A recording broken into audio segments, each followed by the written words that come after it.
Grandma. Are you being a good boy for your mum? Connor's grandma pinched Connor's cheek so hard he swore she was going to draw blood.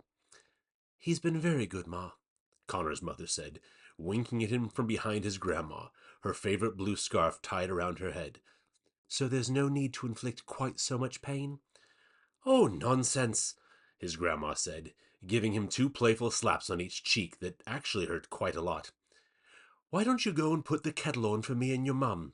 She said, making it sound like not a question at all. As Connor gratefully left the room, his grandma placed her hands on her hips and looked at his mother. Now then, my dear, he heard her say as he went into the kitchen, what are we going to do with you? Connor's grandma wasn't like other grandmas.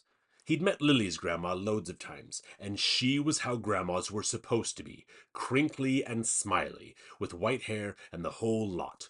She cooked meals where she made 3 separate, eternally boiled vegetable portions for everybody, and would giggle in the corner at Christmas with a small glass of sherry and a paper crown on her head. Connor's grandma wore tailored pantsuits, dyed her hair to keep out the gray, and said things that made no sense at all, like, 60 is the new 50, or classic cars need the most expensive polish. What did that even mean? She emailed birthday cards, would argue with waiters over wine, and still had a job. Her house was even worse, filled with expensive old things you could never touch, like a clock she wouldn't let the cleaning lady dust. Which was another thing. What kind of grandma had a cleaning lady? 2 sugars, no milk, she called from the sitting room as Connor made the tea, as if he didn't know that from the last 3,000 times she visited. Thank you, my boy, his grandma said when he brought in the tea.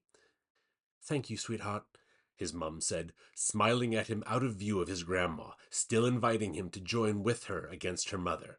He couldn't help himself. He smiled back a little. And how was school today, young man? His grandma asked.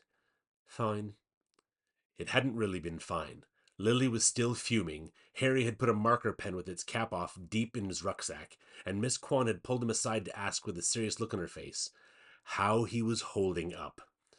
You know, his grandma said, setting down her cup of tea, there's a tremendous independent boys' school not half a mile from my house. I've been looking into it, and the academic standards are quite high.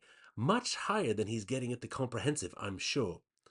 Connor stared at her, because this was the other reason he didn't like his grandma visiting.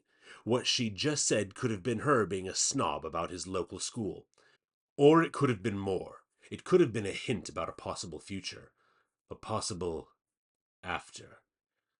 Connor felt the anger rising in the pit of his stomach. He's happy where he is, Ma, his mum said quickly, giving him another look.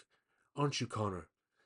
Connor gritted his teeth and answered, I'm fine right where I am. Dinner was Chinese takeaway. Connor's grandma didn't really cook.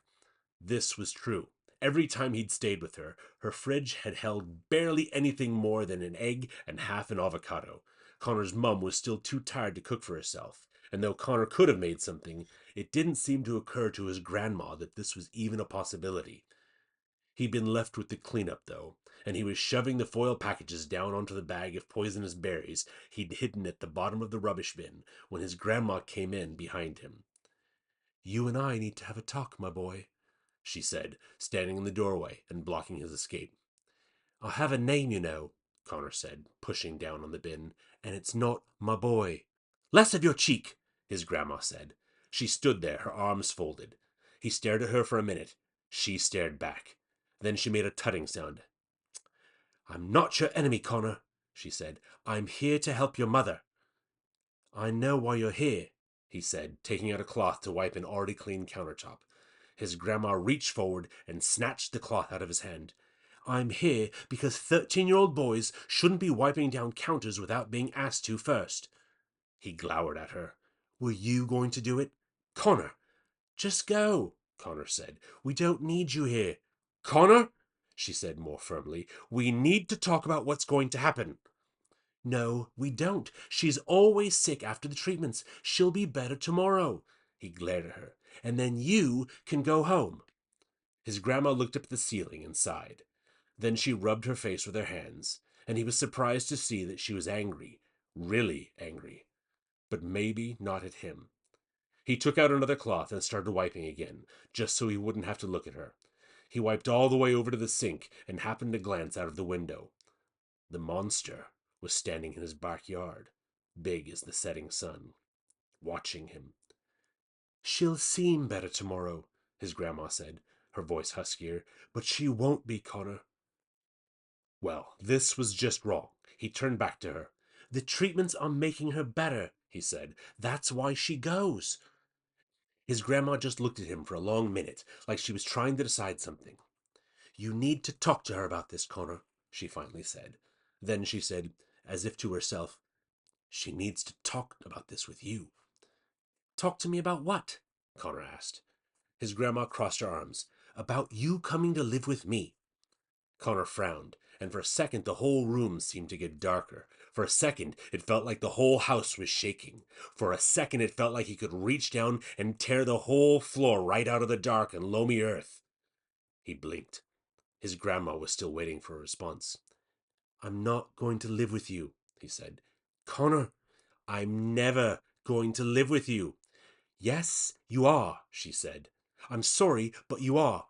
And I know she's trying to protect you, but I think it's vitally important for you to know when this is all over, you've got a home, my boy, with someone who will love you and care for you.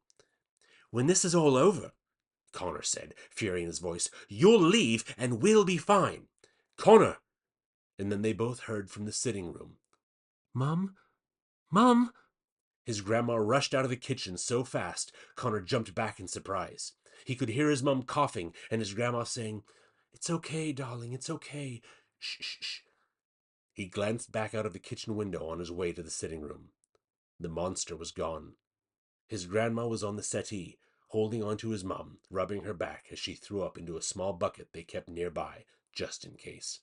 His grandma looked up at him, but her face was set and hard and totally unreadable.